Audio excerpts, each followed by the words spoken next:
મિત્રો, આપણી ઘણી બધી કહેવત એવી છે કે જેની પાછળ કંઈક ને કંઈક સ્ટોરી છુપાયેલી છે. આવી જ એક કહેવત છે, સીમારે સરપ ચિરાણો. કલ્પના કરો કે બે ગામ વચ્ચે જમીનનો ઝઘડો છે. લોકો ઓલમોસ્ટ લડાઈ પર આવી ગયા છે અને તે સમયે એક સરપ આવીને જમીનનો પરફેક્ટ બોર્ડર લાઈન કાઢી આપે છે. પણ અંતે તે સરપ સાથે થયું શું? આ છે સૌરાષ્ટ્રની એક અદ્ભુત લોકકથા. બુક છે સૌરાષ્ટ્રની વરસધાર, લેખક ઝવેરચંદ મેઘાણી. જ્યારે જુનાગઢ એક રાજ્ય હતું ત્યારના સમયમાં બે ચારણના ગામ હતા, માણેકવાડા અને મરથવાડા.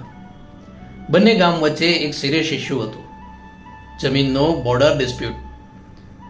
આજે આપણે કહીએ તો ગૂગલ મેપ છે, સેટેલાઇટ સર્વે છે, ડ્રોન મેપિંગ છે, પણ તે સમયમાં જરીફો આવતા, માપણી કરતા અને પાછા જતા રહેતા, પણ પ્રોબ્લેમ સોલ્વ થતો નહીં.